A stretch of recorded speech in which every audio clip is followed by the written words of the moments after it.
राज्यका पूर्व कृषि मन्त्री पुनेन्दु बसु, राज्यसभा सांसद शान्ता छेत्री आदिको विशेष उपस्थितिमा आज खेत किसान कल्याण संगठनले दार्जिलिङमा एक सभाको आयोजना गर्यो। पूर्व मन्त्री बसुले बैठकपछि पत्रकारहरूसित कुरा गर्दै यहाँ भएको सभामा कृषकहरूका विविध समस्याहरूसँगै उनीहरूका लागि बनिएका विभिन्न योजनाहरूबारे विस्तृत चर्चा गरियो। सबसे पहले तो आज दार्जिलिंग भ्रमण है आपका, पहाड़, इनके बारे में थोड़ा जानकारी करें। क्या? जो दार्जिलिंग का भ्रमण है आपका, इनके बारे में।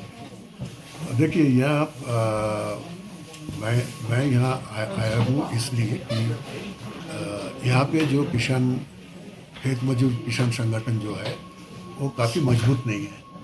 ये संगठन को मजबूत बनाने के लिए आज का मीटिंग लिया गया।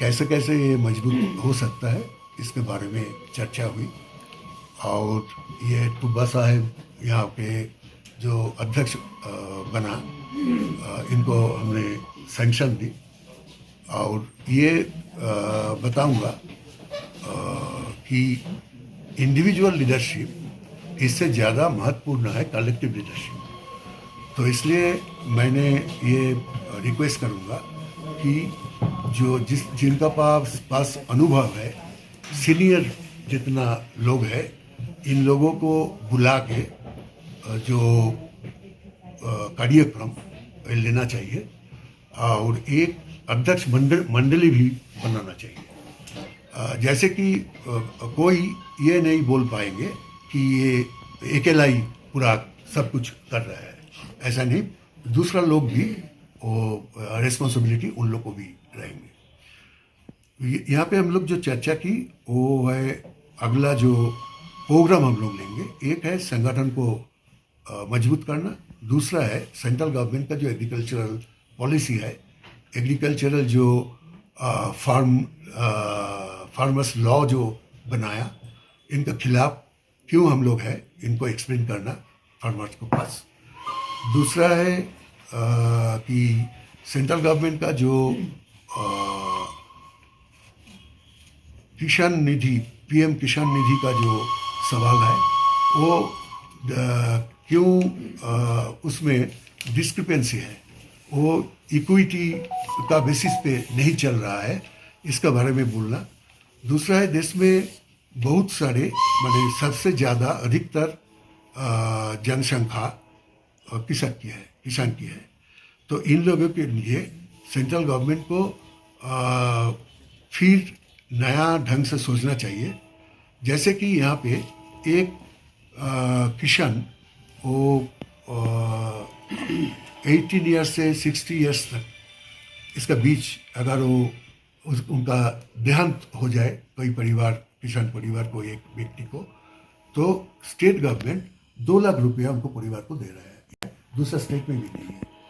तो यहाँ पे हम लोग जो काम कर रहे हैं किसान के लिए, दूसरा जितना स्कीम्स है उस स्कीम से भी किसान लोग, उनका भी बेनिफिट मिलता है।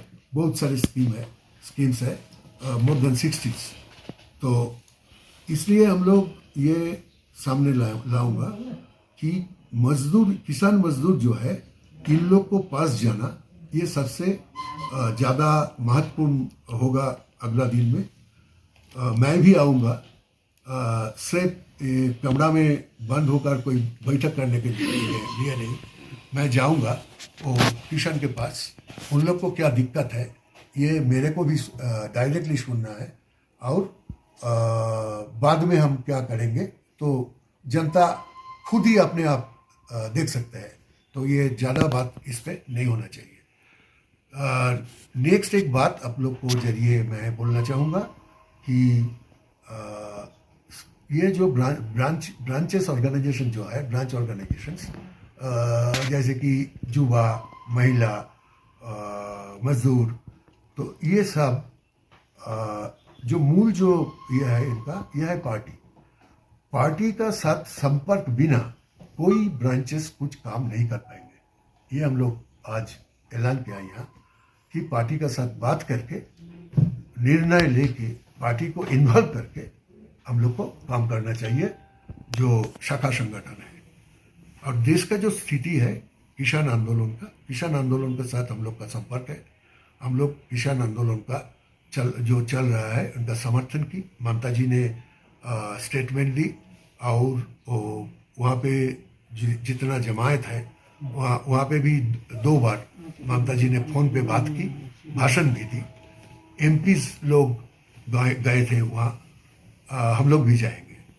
तो इस सब मिल के हम लोग ये बात भी बोलना चाहेंगे कि ये मेरा पार्टी का जो बात है वो ऐसा है कि देखिए किसान लोग एक प्रोग्राम ले रहे हैं, वो है मिशन 2022।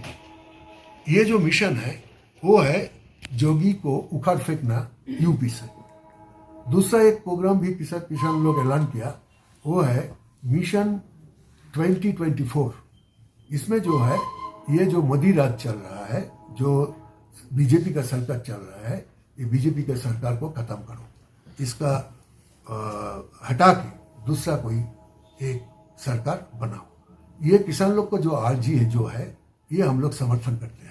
ये हम लोग नहीं आगे बढ़ के बोला, लेकिन किसान लोग जब ये सामने लाया है इसको हम लोग मानते हैं।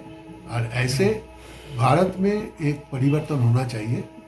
ये जो ओरिजिनल जो भारत है, ओरिजिनल भारत का जो सबको लेकर चलने का जो ये था जगह था भारत में, कोई अपने को अलग नहीं समझता, तो ये होना चाहिए। और दूसरा भी अलग अलग ढंग से अलग अलग प्रांत में अलग अलग जो मांग है, तो इसका विषय पर भी चर्चा करना चाहिए आगे बढ़ने के लिए। हम लोग चाहते हैं कि बंगाल एक रहे। धन्यवाद। इतना कर रहे तो क्या जो लेबर है उनके लिए क्या कुछ ऐसे स्कीम किसान के लिए बहुत सारे स्कीम है। टी गार्डन्स के लेकर देखिए, टी गार्डन्स के लेकर तो ये ट्रेड यूनियन का बात हो गया ना, तो इसमें मैं कुछ इतना तो नहीं कहूँगा, लेकिन एक बात कहूँगा, एक ही मिसाल दे सकता हूँ जिसमें यह परिचय मिलेगा आपको, शायद आपको परिचय है कि 2011 में हम लोग जब पहले सरकार में आए तो उस टाइम ये जो मजदूर है, मजदूर का जो मजदूरी था, हर दिन के जो मजदूरी था वो था 67 रुपीज़। आज जो मजदूरी है वो 2000 पे ऊपर चला गया। तो ये बंगाल के इतिहास में कभी नहीं देखा गया कि 10 साल के अंदर इतना बढ़ोतरी चाहे मजदूर को हुआ। और दूसरा तीसरा चौथा तो बहुत सारे हैं। और आने वाले दिन में कहाँ जाएंगे आप? अगला दिन मैं जाऊंगा कालिम्पोंग में, उसके बाद मैं जलपाईगुड़ी डिस्ट्रिक्ट में जाऊंगा। एक पूरा जलपाईगुड़ी नहीं, पूरा नॉर्थ बंगाल का जो लीडर्स लोग हैं, इन लोगों से बात करूँगा।